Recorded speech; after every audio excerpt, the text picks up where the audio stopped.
So hello everyone, welcome to engineers platform. आज जो topic discuss कर रहे हैं वो है हमारा सिंगल फेज इंडक्शन मोटर का स्प्लिट फेज मोटर। आपको पता है split phase motor is one of the type of induction motor single phase का। सिंगल फेज के स्टार्टिंग मेथड के अनुसार कई भागों में इस सिंगल फेज इंडक्शन मोटर को बांटा गया, जिसके अंदर स्प्लिट फेज मोटर एक पार्ट है। इसी को दूसरे नाम से भी जाना जाता है रेजिस्टेंस स्टार्ट मोटर। इसी का दूसरा नाम क्या है? Resistance start. क्या बोलते हैं? रेजिस्टेंस स्टार्ट मोटर, है ना। रेजिस्टेंस स्टार्ट मोटर, क्योंकि इस मोटर को जब ऑपरेट करते हैं तो मैं रेजिस्टेंस का वैल्यू आपके ऑक्सिलरी वाइंडिंग में अधिकतम होता है। सो रेजिस्टेंस स्टार्ट मोटर भी इसे कहा जाता है। क्लियर? आइए थोड़ी सी जानकारी लेते हैं इसके बारे में कि आखिर ये क्या है, किस तरीके से अपन इसको फॉलो करते हैं। सिंगल फेज इंडक्शन मोटर बड़ा फ्रिक्वेंट मोटर है। डोमेस्टिक एप्लीकेशन और इंडस्ट्रियल एप्लीकेशन में भी बहुत ज्यादा यूज होते हैं। इंडस्ट्रियल एप्लीकेशन में 3 फेज और सिंगल फेज डोमेस्टिक एप्लीकेशन में हमारे लिए बहुत उपयोगी है। जैसे कि डेली हमारे टंकियों में पानी अगर भरे जा रहे हैं तो वो सिंगल फेज इंडक्शन मोटर ही है। आपके छतों के से जो लगे सीलिंग फैन है वो भी सिंगल फेज इंडक्शन मोटर का एक उदाहरण है। लेकिन जो छत से लगा हुआ मोटर है वो जो है उदाहरण है परमानेंट कैपेसिटर मोटर का।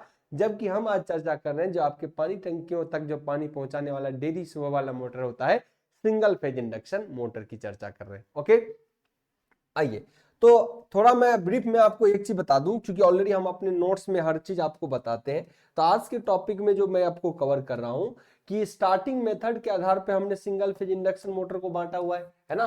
सिंगल फेज इंडक्शन मोटर को स्टार्टिंग मेथड के आधार पर बांटा हुआ है। और आपको मैंने ऑलरेडी एक चीज और बताया हुआ है कि सिंगल फेज इंडक्शन मोटर जो है एक वाइंडिंग के कारण, है ना, कभी भी ये एक वाइंडिंग के कारण ये स्टार्ट नहीं होता।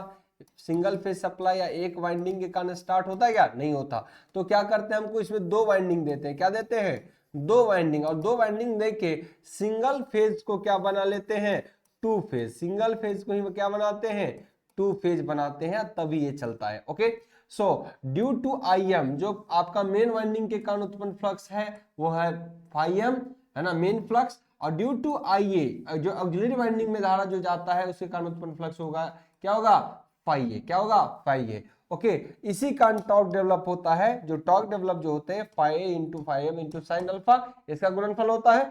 ओके, जहां पर अल्फा क्या है? दोनों करंट के बीच का एंगल है। ऐसा नहीं करंट वोल्टेज के बीच का एंगल, ये दोनों करंट के बीच का ही एंगल को अपन बोल रहे हैं, है ना। यहाँ पे ये एंगल कितना है? अल्फा का। क्लियर? अब आइए, तो आज मैं टॉपिक डिस्कस कर रहा हूं जो हमारे स्टार्टिंग मेथड के आधार पे बहुत सारे हिस्सों में हमने इसको बांटा है। तो पहला मेथड आज हम आपके साथ शेयर करने वाले हैं, स्प्लिट फेज इंडक्शन मोटर। यह इसे इंडक्शन मोटर का टाइप भी कहा जाता है। और ये टाइप इसलिए आया क्योंकि ये हमारा क्या है? स्टार्टिंग मेथड, यानी एक स्टार्ट, ये मोटर एक सिंगल फेज के सप्लाई से नहीं चलता है, तो इसको स्टार्ट करने की बहुत सारी प्रक्रिया है। जिस जिस प्रक्रिया को फॉलो करते हैं वो उसी मोटर के नाम से जाना जाता है। क्लियर रहेगा? तो चलिए आज इसी टॉपिक को अपन फॉलो करते हैं। इसको कहते हैं स्प्लिट फेज इंडक्शन मोटर। अब क्या है ये, हम इसको बारीकी से समझाएंगे, एक एक चीज को आपको समझाएंगे। स्प्लिट फेज मोटर क्या होता है ना। अब स्प्लिट फेज मोटर में हम सेंट्रीफ्यूगल स्विच का भी इस्तेमाल करते हैं, इस पर हम चर्चा करेंगे। लेकिन आज का टॉपिक है स्प्लिट फेज मोटर या रेजिस्टेंस स्टार्ट मोटर। ये क्या होता है, पहले मैं आपको यहाँ पर एक डायग्राम ड्रॉ कर देता हूं। जैसे सिंगल फेज सप्लाई है, सिंगल फेज आपका सप्लाई आएगा, यहाँ पे सिंगल फेज सप्लाई आएगा।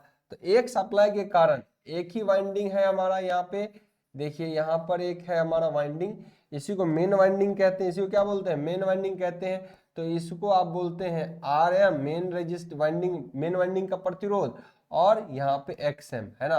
अब इसके कारण जब आप देखोगे ना, इसके कारण जो है यही रोटर है, यही घूमना है। तो एक वाइंडिंग के कारण ये रोटर कभी मूव करता नहीं करता, एक वाइंडिंग के कारण ये रोटर कभी मूव करता है क्या? नहीं करता है। ठीक है, तो नहीं करता तो फिर फाइनली करते क्या है, ध्यान से समझना है। नहीं करता है तो फिर फाइनली करते क्या है, वेट अ सेकेंड, एक का साइज थोड़ा छोटा करना होगा। यही रोटर है जिसको अपन क्या करते हैं? सिंगल फेज इंडक्शन मोटर में घुमाते हैं, है कि नहीं। ये केज टाइप का जो रोटर है, तो एक वाइंडिंग से कभी नहीं घूमता, है ना। तो इसी को अपन कौन सा वाइंडिंग बोलते हैं? यहाँ पर आपका सप्लाई है, कौन सा है? आप AC 230 वोल्ट सप्लाई देते हो सिंगल फेज का, है कि नहीं, सिंगल फेज का सप्लाई है, लेकिन सिंगल वाइंडिंग के कारण कभी ये रोटेट नहीं करता, तो हम इसमें यूज करते हैं क्या, ऑक्सिलरी वाइंडिंग, यानी एक और वाइंडिंग हम यहाँ पर कनेक्ट करते हैं। तो इस वाइंडिंग का भी अपना प्रतिरोध होगा और उस वाइंडिंग का भी क्या होगा, आपका रिएक्टेंस होगा। और इसमें क्या लगाएंगे, एक सेंट्रीफ्यूगल स्विच, क्या लगाएंगे, एक सेंट्रीफ्यूगल स्विच, और इसको फाइनली कनेक्ट कर देंगे। ये एक सेंट्रीफ्यूगल स्विच है ना, सेंट्रीफ्यूगल स्विच, सेंट्रीफ्यूगल स्विच है, क्या ये एक सेंट्रीफ्यूगल स्विच है। अच्छा, सेंट्रीफ्यूगल स्विच जो है यहां पर, ये सेंट्रीफ्यूगल स्विच का भी इस्तेमाल जो करते हैं हम, जो भी ध्यान रखना, ये 100 वाट से अधिक वाले मोटर में, से अधिक वाले रेंज के, से अधिक मोटर में हम ये इस्तेमाल करते हैं। सेंट्रीफ्यूगल स्विच का इस्तेमाल जो करते हैं वो 100 वाट से अधिक रेटिंग में करते हैं, ठीक रहेगा। अब आइए यहां पर, तो हमने सिंगल फेज को कितने भागों में बांटा, 2 भागों में। जो अब धारा आ रहा है, अब पहले एक से ही काम चलाने की कोशिश करते थे, तो एक वाइंडिंग के और एक ही सप्लाई से कभी रन नहीं करता, तो जब भी इसको घुमाना है तो 2 वाइंडिंग की जरूरत है। इस वाइंडिंग का नाम है एक्सिलरी वाइंडिंग, इसका नाम क्या है, axillary winding, axillary winding, okay, axillary winding. अब ऑक्सिलरी वाइंडिंग, जब ये सेंट्रीफ्यूगल स्विच ऑन होता है, क्या होता है, जब ये ऑन स्थिति में रहेगा और ये जब ऑफ स्थिति में रहेगा, तो यहाँ पे समझना है ऑफ में कब करना है, ऑन कब करना है। तो जब एक सिंगल फेज सप्लाई दिया और एक और एक्सिलरी वाइंडिंग यहाँ पे दिया, यहाँ पे सेंट्रीफ्यूगल स्विच, जब ये ऑन होगा, जब ये 2 वाइंडिंग होंगे, तो इसके कारण उत्पन्न फ्लक्स क्या होगा, इसमें धारा जाएगा, जिसके कारण उत्पन्न होगा मेन फ्लक्स, और इसके कारण भी फ्लक्स उत्पन्न होगा, तो यहाँ उत्पन्न होगा ऑक्सिलरी फ्लक्स। इन दोनों के कारण ही, इन फाइएम और फाइए, फाइएम और फाइए, इन दोनों के कारण ही इसमें रिजल्टेंट टॉर्क डेवलप होता है और ये मोटर बड़ी आसानी से अपनी एनआर गति से घूमना शुरू कर देता है। ओके, लेकिन अब एक चीज और देखना है कि सिंगल फेज इंडक्शन मोटर को एक टू फेज मोटर भी कहा जाता है। ओके, क्या कहा जाता है, 2 फेज मोटर। तो यहां पर एक चीज और समझना है आपको, इसको क्यों बोला गया रेजिस्टेंस मोटर भी, इसी को हम क्या बोलते हैं, रेजिस्टेंस मोटर भी, रेजिस्टेंस स्टार्ट मोटर भी। क्यों, क्योंकि यहां पर बालक आप देखेंगे, इसमें रेजिस्टेंस का मान जो है Ra का, ये अधिक होता है। ये क्या होता है, अधिक, किसके तुलना में, किससे, Rm से, Rm से अधिक होता है, तो इसमें रेजिस्टेंस की वैल्यू ज्यादा हो रखी जाती, इसमें रेजिस्टेंस का वैल्यू कम रखा जाता है। क्योंकि आपको पता है कि मोटर तो सिंगल फेज वाइंडिंग से भी चल जाता, लेकिन अगर कोई एक्सटर्नल टॉर्क दे तो बार बार हाथ से तो घुमा नहीं सकते, यही टॉर्क डेवलप कराने के लिए इसमें हम दूसरे वाइंडिंग का सहारा लेते हैं। और सेंट्रीफ्यूगल स्विच से कहते हैं कि अगर आप 70% तक, 70 से 75% गति हासिल कर लोगे, स्पीड हासिल कर लोगे, जैसे ही आपने सप्लाई दिया और 70 से 75% स्पीड हासिल कर लिया, तब आप ऑफ हो जाना। तब क्या हो जाना, ऑफ हो जाना। तो ऑफ होने के साथ ये सप्लाई कनेक्शन डिस्कनेक्ट हो जाएगा। सिर्फ एक के कारण ही यह क्या होगा, लगातार चलता रहेगा।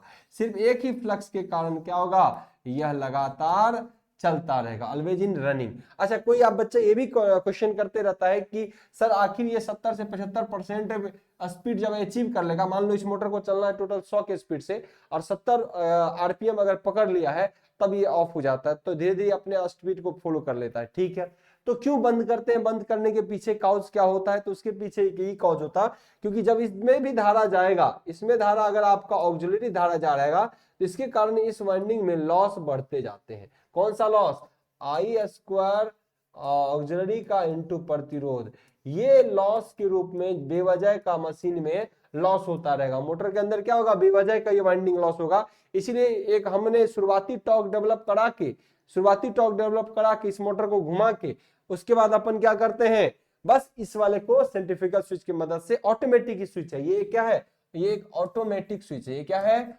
ऑटोमेटिक स्विच है, ऑटोमेटिक स्विच है, ये ऑटोमेटिक स्विच है जो ऑटोमेटिक ट्रिप करता है और ये मोटर चलना स्टार्ट कर देता है। लेकिन यहां से बहुत सारे प्रकार के क्वेश्चन पूछे जाते हैं कि आपको पूछेगा मेन वाइंडिंग, ऑक्सिलरी वाइंडिंग, है ना, दोनों एक दूसरे किस में होते हैं, समांतर में होते हैं। फिर पूछेगा ये दोनों, देखिए ये दोनों आपस में किस में कनेक्ट है, सीरीज में। ऑक्सिलरी वाइंडिंग के हमेशा सीरीज में कौन रहेगा, सेंट्रीफ्यूगल स्विच। सेंट्रीफ्यूगल स्विच हमेशा ऑक्सिलरी वाइंडिंग के क्या किस में होंगे, सीरीज में होंगे। किस में होंगे, सीरीज में। क्लियर रहेगा। Supply, auxiliary winding, main winding और ऑक्सिलरी वाइंडिंग हमेशा एक दूसरे क्या होता है, तीनों समांतर में होते हैं। क्या होते हैं, समांतर में होते हैं। ओके, तो ये भी बात आपको ध्यान में रखनी है। अच्छा, ये कैसे टॉर्क डेवलप होता है, अब ये भी ध्यान रखना है। इस मशीन में जो टॉर्क डेवलप होगा सिंगल फेज इंडक्शन मोटर में, ये हमेशा जो टॉर्क डेवलप टॉर्क होगा, ये क्या होगा, main current auxiliary current into sine के साथ अल्फा। ये अल्फा दोनों करंट, ये कौन कौन से करंट, एक आईएम करंट और आईए करंट के बीच एंगल पर निर्भर करता है। इन दोनों के बीच अल्फा एंगल जितना ज्यादा होगा, इसका अल्फा एंगल जितना ज्यादा होगा, ध्यान रखना, इसका टॉर्क उतना ही अधिक होगा, है ना। जितना ज्यादा होगा अल्फा एंगल, टॉर्क उतना ही अधिक होगा। यही समानुपाती इसको फ्लक्स के रूप में भी लिखा सकता है, आई एम इंटू फाई ए, है ना, इंटू साइन फाई भी लिखा जा सकता है। क्यों सर, क्योंकि करंट और फ्लक्स समानुपाती होते हैं कि नहीं। ओके, तो ये भी चर्चा है आपके लिए हो गया कि किस तरीके से ये चीजें चलती हैं सिंगल फेज इंडक्शन मोटर को लेके। क्योंकि देखिए बारीकी से एक एक चीज हमने सब कुछ क्लास नोट्स के अंदर आपको समझा रखा है। अब एक चीज, अगर किसी बालक को सेंट्रीफ्यूगल स्विच के बारे में नहीं पता, तो एक चीज, दो लाइन आप लोग कभी नोट कर सकते हो कि centrifugal it is a automatic switch. ये कैसा स्विच है बालक, ऑटोमेटिक स्विच, है ना, which is connected in the machine, जिसको आप मशीन में कनेक्ट करते हो। It is operate at a speed of 70 से 75% पे ये ऑपरेट होता है। शुरुआती दौर में ये ऑन रहता है, जैसे 70 से 75% स्पीड को अचीव करता है कोई मोटर, तुरंत ये ट्रिप कर जाता है। क्या करता है, ट्रिप कर जाता है। ठीक है, नाउ अब हमने उसी को चर्चा किया इसी मोटर के। तो कई बार यहाँ पे मेन वाइंडिंग को हमने दिखाया कि यहाँ पे मेन वाइंडिंग है एक ये, और एक क्या है, ऑक्सिलरी वाइंडिंग। दोनों को हमेशा क्या दिखा रखा है, समांतर क्रम में आपको दिखा रखा। तो बहुत बार यहाँ से प्रश्न पूछे जाते हैं कि मेन वाइंडिंग ऑक्सिलरी वाइंडिंग के क्या होते हैं, समांतर क्रम में होते हैं, समानांतर यानी पैरेलल। क्लियर रहेगा, पैरेलल। ओके, अब यहाँ के कर्व बहुत महत्वपूर्ण, कर्व बहुत महत्वपूर्ण। जिस तरीके से डायग्राम हमने आपको बताया ना, ये बहुत में इंपॉर्टेंट है। यहाँ से बहुत सारे क्वेश्चन देख के ही बनते हैं, वैसे इसके लिए कर्व इंपॉर्टेंट है। हाँ, तो अपन कर्व पर एक बार चलेंगे, यहां से कर्व पर चलते हैं। कुछ बिंदुओं को अगर आप लोग समझने की कोशिश करेंगे तो कुछ पॉइंट्स भी हम आपको थियोरेटिकल यहां से समझा सकते हैं। आइए, जैसे कि स्प्लिट फेज मोटर है, क्या है जी, split phase motor connection and property के बारे में अगर चर्चा करेंगे तो हम पॉइंट्स को भी मेंशन करते हैं। अब लिखने का झंझट थोड़ा कम हम लोग करने की कोशिश कर रहे हैं, क्योंकि लिखने में उतना समय जाएगा, उतना हम ज्यादा से ज्यादा समझा देंगे और भी ज्यादा। अच्छा, एक चीज याद रखें, इस मशीन में आपने क्या देखा कि अगर एक वाइंडिंग से चलेगा, एक ही जैसे मेन वाइंडिंग से खाली चलाने की कोशिश करोगे तो क्या होता है, अल्टरनेटिंग नेचर का फील्ड उत्पन्न होता है, और इसके कारण मोटर में अल्टरनेटिंग टॉर्क डेवलप होने के कारण वो रुका रहता है।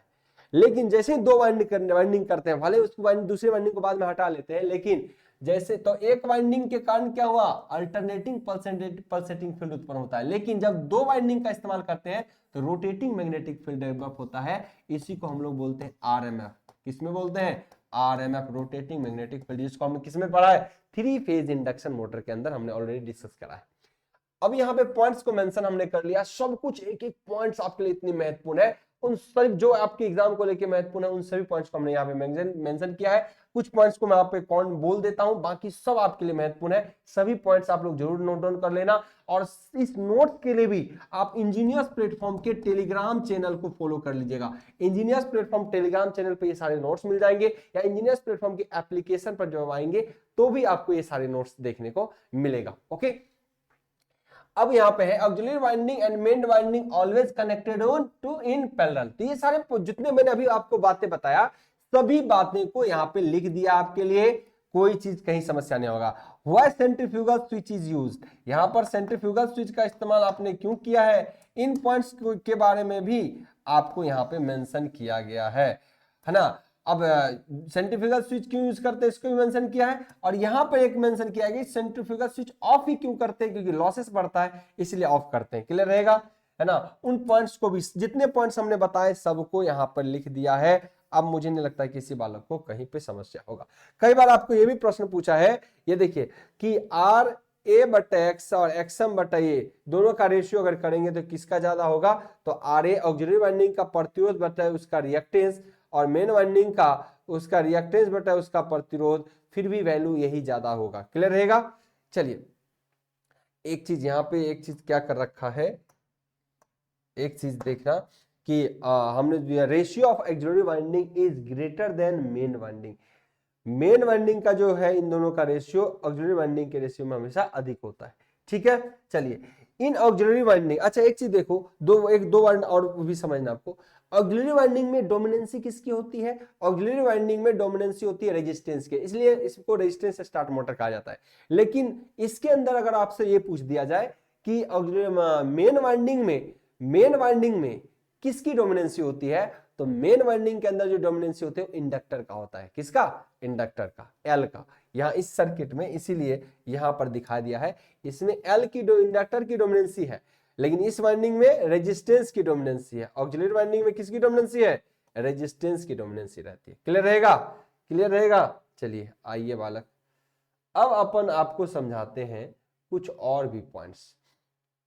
जैसे कि मैं यहां पर आपको समझा रहा हूं, मैं आपको यहां पे समझाता हूं कि मेन वाइंडिंग में क्या है, मेन वाइंडिंग में प्रतिरोध का मान कम होता है, लेकिन रिएक्टेंस का मान, चूंकि इंडक्टेंस भी ज्यादा है तो रिएक्टेंस का भी मान कम यहां ज्यादा होता है। ऑक्सिलरी वाइंडिंग में आरए का मान अधिक होता है, लेकिन एक्सए का मान क्या होता है? कम होता है।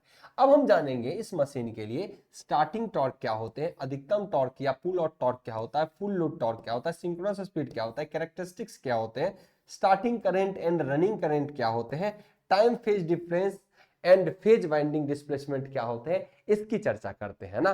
देखिए एक एक ही स्टार्टिंग मेथड को पढ़ेंगे, लेकिन बारीकी से पढ़ेंगे। ठीक है। अब यहाँ पे एक चीज समझना है आपको, यहाँ पर जो दो वाइंडिंग के मदद से हम क्या करते हैं, दो वाइंडिंग के मदद से हम एंगल बढ़ाते हैं, दोनों वाइंडिंग में एंगल कोशिश करते हैं ज्यादा से ज्यादा बढ़ाए, कहते हैं टॉर्क बढ़ेगा। तो देखिए अगर फेजर भी कभी ड्रॉ किया गया है तो कैसे होगा सर, हमको पता है एक ये वोल्टेज को हमने क्या लिया, रेफरेंस लिया है, वोल्टेज को कभी क्या लिया हमने, रेफरेंस लिया है। अच्छा वोल्टेज में अब जो रेजिस्टिव एलिमेंट होगा, जो रेजिस्टिव एलिमेंट होगा वो वोल्टेज के इन फेज होता है, और जो इंडक्टिव होगा वो वोल्टेज से 90 डिग्री वाला उसका करंट जाएगा, जाएगा कि नहीं। तो देखिए हमारा जो आपका आईए है, यानी आर में जो ऑक्सिलरी वाइंडिंग है वो हाईली रेजिस्टिव है। ये क्या है? हाईली रेजिस्टिव है। तो ये वोल्टेज के फेज में है, और वोल्टेज के फेज पूरे नहीं है, कुछ एंगल के साथ है। क्यों है कुछ एंगल के साथ? सर इसके पीछे रीजन है क्योंकि इसमें इंडक्टर भी तो है, थोड़ा सा ही मात्रा में है, कम इंडक्टर है पर है तो सही, तो ये थोड़ा एंगल उठा के आया। अच्छा जो हमारा दूसरा वाइंडिंग है मेन वाइंडिंग, उसमें इंडक्टर की वैल्यू ज्यादा है, इसमें क्या है, इंडक्टर का मान ज्यादा है, लेकिन प्रतिरोध का मान इसमें क्या है, कम है। तो इसका एंगल ऑब्वियसली 90 पे नहीं जा गया। अगर इसमें रेजिस्टेंस नहीं होता तो 90 पे जाता आईएम करंट, लेकिन ये कहां पे गया, इसी पॉइंट पे गया। अब दोनों का रिजल्टेंट, एक धारा इधर जा रहा है, एक धारा इधर जा रहा है, इन दोनों के कारण जो रिजल्टेंट टॉर्क बनेगा, वो रिजल्टेंट करंट बनेगा, वो कौन बनेगा, मेन करंट, वो आई का करंट बना। ये क्या बना, तो इस सर्किट में जो टोटल करंट जाएगा वो आई जाएगा, टोटल इस सर्किट में करंट क्या जाएगा, आई जाएगा। यानी इस सर्किट में टोटल धारा ये आई, वही रिजल्टेंट करंट, वोल्टेज ये वी मिला, वोल्टेज क्या मिला, वी, और आई इस सर्किट में जाना टोटल ये है। लेकिन कंपोनेंट में टूटा हुआ वही, कुछ आई एम में टूटा हुआ है, कुछ आई ए में टूटा हुआ है, टूटा हुआ कि नहीं। आइए यहां पे समझ पाएंगे। तो अगर आपसे बोला जाए कि रिजल्टेंट टोटल फेज एंगल कितना है, तो देखिए करंट और वोल्टेज के बीच फेज एंगल तो ये है, कितना है जी, करंट और वोल्टेज के बीच अगर कोई फेज एंगल पूछे तो ये है, यहां से यहां तक, इसको फेज एंगल बोलेंगे। लेकिन दो करंट के बीच अगर डिस्प्लेसमेंट बोलेंगे तो अल्फा इसको बोला जाता है। इसको अगर मैं थोड़ा सा मिटा दूं, यहां से इसको मैं थोड़ा सा रफ कर दूं, तो यहां से यहां तक के वैल्यू को अपन अल्फा बता रहे हैं। यहां से दो करंट के बीच का एंगल क्या कहला रहा है, अल्फा। टाइम डिस्प्लेसमेंट इसको बोलते हैं, टाइम डिस्प्लेसमेंट, है ना, क्या बोलते हैं, टाइम डिस्प्लेसमेंट, या फेज एंगल भी कह सकते हैं, दो करंट के बीच। क्लियर रहेगा, क्लियर रहेगा। अब इन सारे पॉइंट को समझेंगे कि स्टार्टिंग टॉर्क क्या होता है। पहले पॉइंट्स को हम समझते हैं। देखिए अल्फा का मैं यहाँ पे लिखा भी हुआ है, alpha is the angle between क्या, two current, phi is the phase angle between current and क्या, वोल्टेज। ठीक है, या करंट और ये वोल्टेज, एंड फाई, और phi is the phase angle between current and voltage. ठीक है, वही बात हो गया, ये तो सेम जे लिखा गया। अब स्टार्टिंग टॉर्क क्या होता है, तो एक मशीन को के कर्व में यहां से समझ सकते हैं। किसी मशीन का स्टार्टिंग जो होता है शुरुआती में, अगर जीरो टॉर्क होगा तो यहां से चलेगा, लेकिन इस मशीन का स्टार्टिंग टॉर्क कुछ ठीक ठाक होता है। स्टार्टिंग टॉर्क हुआ, फिर अधिकतम टॉर्क पर जाएगा, फिर एक बार आएगा रनिंग टॉर्क। अब इस कर्व को समझिए, ये टॉर्क बनाया हमने टॉर्क वर्सेस, ये कर्व जो बनाया टॉर्क वर्सेस स्पीड, किसकी, कर्व वर्सेस स्पीड की। अब देखो इस मशीन में कोई मोटर शुरुआती उसमें ये जो टॉर्क उत्पन्न हुआ, कम से कम इतना टॉर्क उत्पन्न हुआ, इसको बोलते हैं टीएसटी, स्टार्टिंग टॉर्क। उसके बाद इसमें स्टार्टिंग टॉर्क के बाद जैसे जैसे मोटर गति पकड़ते जाता है उसमें अधिकतम टॉर्क मिलेगा। एक समय ऐसा आएगा जिसमें टॉर्क क्या होगा, सबसे अधिक होगा। टॉर्क क्या होगा, सबसे अधिक होगा वाला, क्लियर रहेगा। टॉर्क क्या होगा, सबसे अधिक। और कुछ ऐसे कंडीशन होते हैं, मोटर जैसे रन करेगा वो यहां पर करेगा मोटर, तो इसको रनिंग टॉर्क बोलते हैं। क्या बोलते हैं, रनिंग टॉर्क बोलते हैं। मोटर मोस्टली यहीं पे रन करता है, यहीं पर। अब समझिएगा एक सेकेंड के लिए, ये मोटर का क्या है, ये मोटर का एनएस स्पीड है, और मोटर जो रन करता है आपको एनआर गति पे। मोटर क्या करता है, एनआर गति पे। एक इंडक्शन मोटर में हमेशा तभी संभव है जब एनआर हमेशा लेस होगा किसके, सिंक्रोनस गति से, थोड़ा पीछे चलता है। तो ये हुआ। तो अब यहाँ पे तीनों टॉर्क देखिए एक साथ समझिए। रनिंग कंडीशन पे मोटर ये चलता है, का टॉर्क ये रहता है ये, और स्टार्टिंग कंडीशन पे मोटर का टॉर्क जो है वो क्या है, ये। स्टार्टिंग कंडीशन में मोटर का टॉर्क क्या है, ये है ना, टीएसटी, इसको बोलेंगे टीएसटी, ये टी रनिंग। और अधिकतम टॉर्क इसको बोलेंगे टी मैक्स, इसको क्या बोलेंगे, टी मैक्स। तो तीन टॉर्क समझ रहे हैं।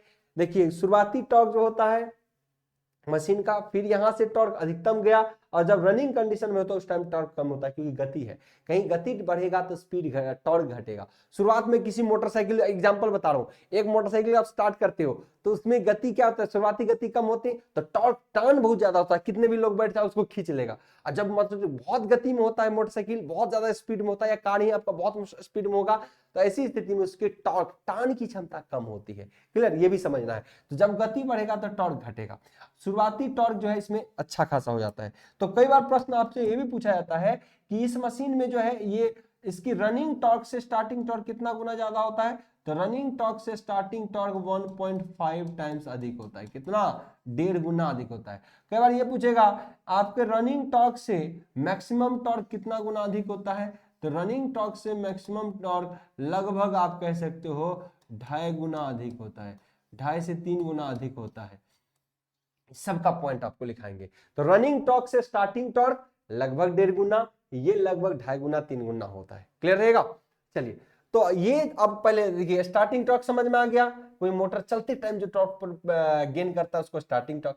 मैक्सिमम टॉर्क समझ में आ गया, इस मशीन का ये मैक्सिमम टॉर्क। मैक्सिमम टॉर्क को ही दूसरे नाम से जाना जाता है जिसको बोलते हैं पुल आउट टॉर्क। क्या बोलते हैं, पुल आउट टॉर्क। क्लियर रहेगा। चलिए, फुल लोड टॉर्क भी समझ रहे कि नहीं, जो फाइनल रनिंग कोई मोटर चलाया और जो फाइनल उसकी गति चली उसको फाइनल फुल लोड टॉर्क कहा जाएगा। क्या कहा जाएगा, फुल लोड टॉर्क कहा जाएगा। सिंक्रोनस गति ऑलरेडी हम लोग इसी को एनएस बोलते हैं, ये तो शुरुआत से पढ़ते आए हैं, है ना। 3 फेज इंडक्शन मोटर में सिंक्रोनस गति क्या होता है, एनएस। जो मोटर की फील्ड की गति होती है उसी को सिंक्रोनस स्पीड कहा जाता है। इसी का फॉर्मूला होता है 120F/P, होता है कि नहीं, इसी का फॉर्मूला 120F/P। बोलिए, बढ़िया से लिख देता हूं, 120F/P होता है कि नहीं। चलिए, characteristics between torque and speed, यही है टॉर्क स्पीड के बीच कैरेक्टरिस्टिक, इसी को बोलते हैं इसका संबंध। ये भी पॉइंट हमारा क्लियर हो गया कि नहीं। Starting current and running current. अब देखिए कोई मशीन जब स्टार्ट में चलता है ना तो वो ज्यादा करंट खाता है, धीरे धीरे जब रनिंग कंडीशन में आता है तो कम करंट खाता है। तो एक मशीन में कई बार यहां से क्वेश्चन भी पूछे गए कि स्टार्टिंग करंट रनिंग करंट का कितना गुना खाता है, तो शुरुआती दौर में जो ये करंट खाता है 7 से 8 टाइम गुना अधिक खाता है रनिंग टॉर्क के, रनिंग कंडीशन के टॉर्क का। तो ये भी क्वेश्चन बहुत बार आपके एग्जाम में पूछता है। तो हमेशा ध्यान रखना है कि एक इंडक्शन मोटर जो स्प्लिट फेज टाइप का है, इसका शुरुआती जो टॉर्क डेवलप होता है, शुरुआती करंट और रनिंग करंट में 7 से 8 गुना का फर्क होता है। रनिंग कंडीशन में शुरुआती दौर में यह क्या करता है, शुरुआती दौर में अधिक करंट खाता है, किसकी तुलना में, रनिंग कंडीशन के तुलना में। क्लियर रहेगा। सारे पॉइंट्स को हमने मेंशन किया। फेज और टाइम डिफरेंस किसको बोलते हैं जी, फेज टाइम डिफरेंस।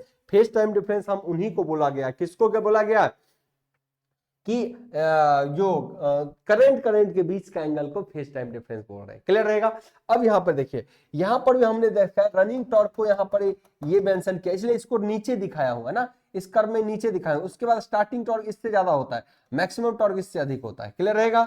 अब सब टॉर्क के बारे में चर्चा रहेगा, आपको क्लियर रहेगा। ये यहां से यहां तक का स्टार्टिंग टॉर्क है। क्लियर है। चलिए, अच्छा एनआर ये है रोटर की गति, ठीक है।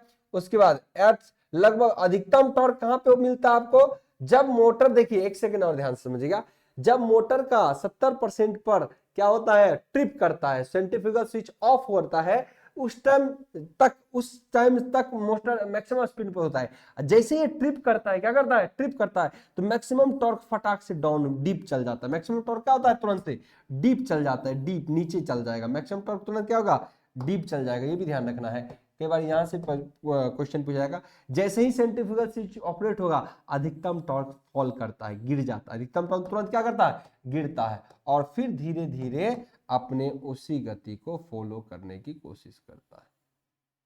इस तरीके से भी कई बार आप कर्व देखोगे, है ना। एकाएक जहां पर ट्रिप किया ना सेंट्रीफ्यूगल स्विच, एकाएक टॉर्क गिरेगा, फिर धीरे धीरे धीरे धीरे आगे की ओर बढ़ता है। इस तरीके से बहुत जगह कर्व देखने को मिलेगा। हालांकि हमने इस नोट्स में ऑलरेडी आपको करके बताया होगा, अगर वहां बताया होगा तो इसको फिर नहीं लिखेंगे। बिल्कुल एक जगह मैंने आपको फॉल कैसे करता है ये बताया है, तो आप चाहे तो उस कर्व को अभी सॉलिडली रखा जा सकता है। इसको एज इट इज रख देते हैं ताकि आप लोग समझने में आसानी होगा।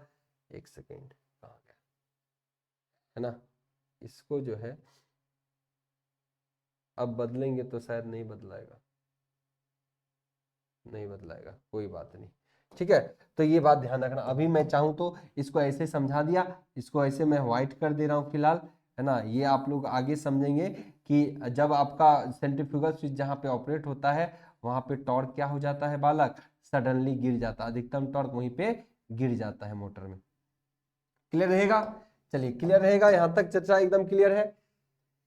चलिए, बिल्कुल क्लियर होना चाहिए। तो कैरेक्टरिस्टिक्स को आपने बारीकी से देखा। यहां पर स्पीड टॉर्क कैरेक्टरिस्टिक के बारे में हम बात किए। वाइंडिंग की डिस्प्लेसमेंट हमेशा कितनी होगी, 90 डिग्री, लेकिन अल्फा का मान कितना रहेगा, लगभग 30 डिग्री के आसपास। कितना होता है इसमें अल्फा का मान, कई बार ये भी पूछा गया है कि इन दोनों के बीच अल्फा का मान कितना डिग्री होता है।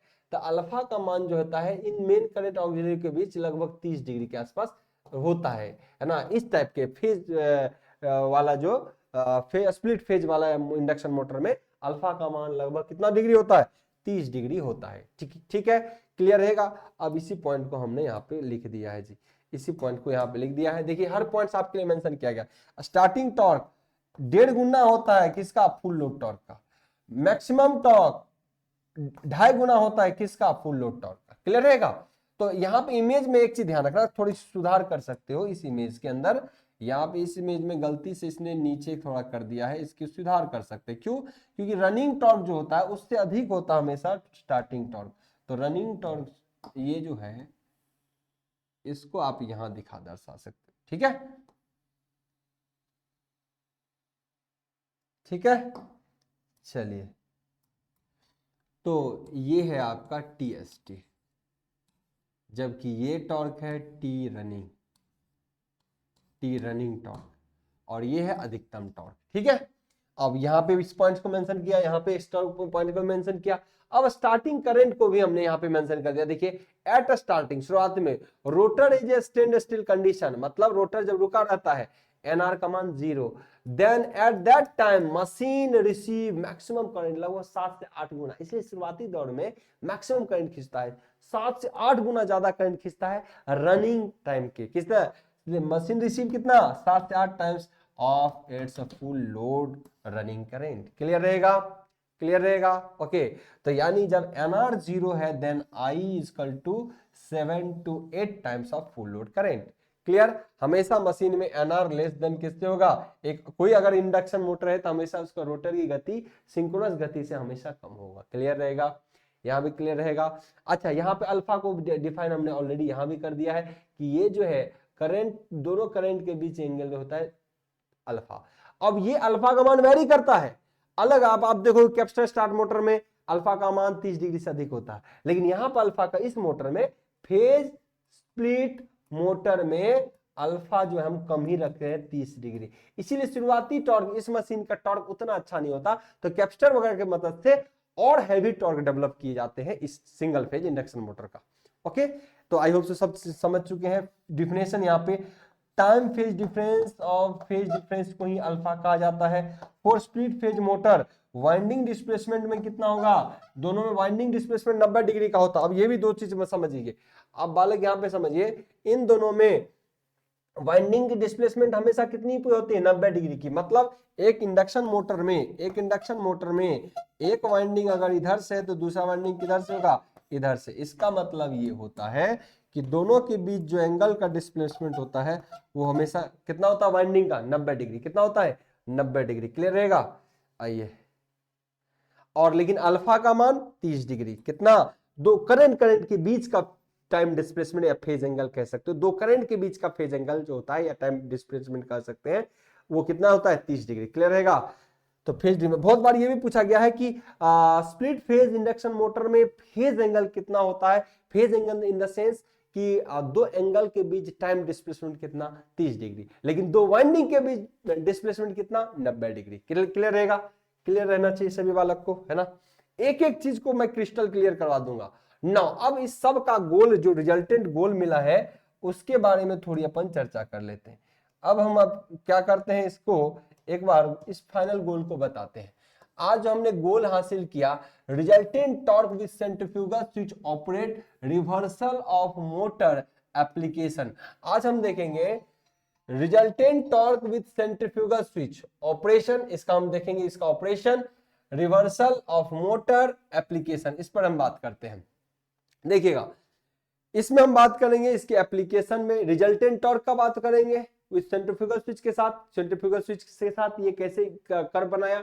उसके बाद इसके ऑपरेशन देख लेंगे, इसका रिवर्सल, ये मोटर कैसे होगा, इस मोटर को अगर सिंगल फेज इंडक्शन मोटर को रिवर्स करना होगा, घुमाना होगा उल्टे दिशा में, तो क्या करना होगा। और तीसरा पॉइंट देखेंगे इसके एप्लीकेशन कहां कहां है। तो देखिए, रिजल्टेंट टॉर्क में हम देखेंगे सेंट्रीफ्यूगल स्विच के साथ क्या होता है। जैसे ये मशीन का शुरुआती टॉर्क मान लेते, मान लो कोई मशीन का शुरुआती टॉर्क इतना ही है, स्टार्टिंग टॉर्क कितना है, टीएसटी इतना, तो रनिंग टॉर्क मान लो इतना ही होगा, रनिंग टॉर्क क्या होगा, इतना ही होगा, रनिंग टॉर्क यहाँ पे होगा, है ना।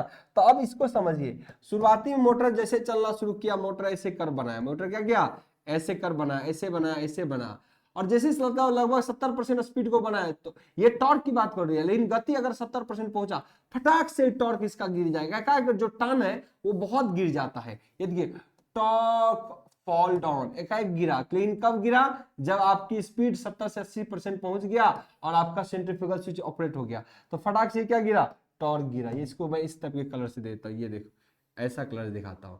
यहां पहुंच गया था, टॉर्क बढ़ते जा रहा था, लेकिन जैसे सेंट्रीफ्यूगल स्विच को ऑपरेट किए, फटाक से टॉर्क गिरा, एकाएक टॉर्क क्या किया, गिरा, और फिर टॉर्क गिरा, तो फिर आपका ऐसा कर बनेगा। क्या गया, ऐसा कर बनेगा। क्लियर रहेगा, ऐसा कर बना।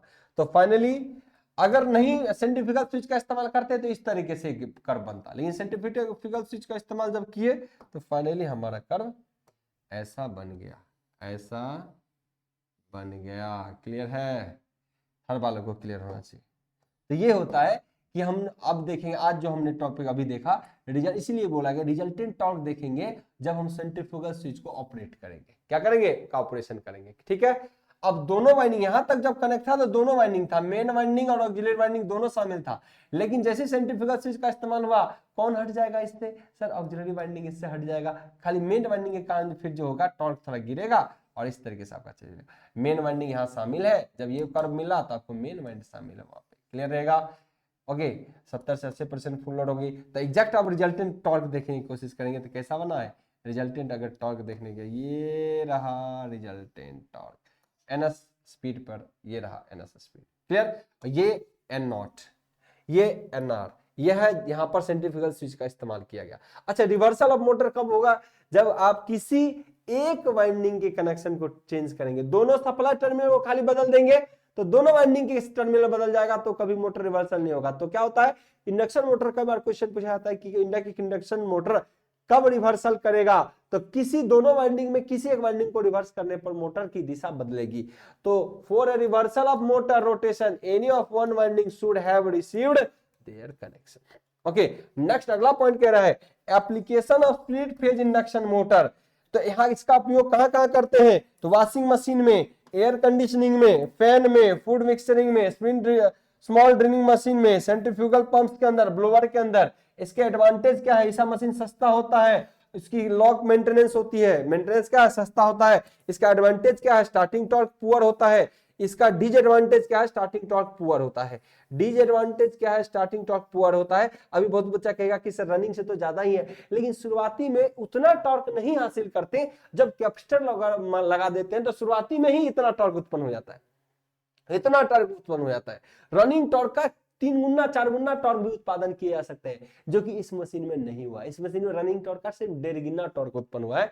तो यही एक इसका डिसएडवांटेज में भी शामिल है, इसलिए बोल देते हैं।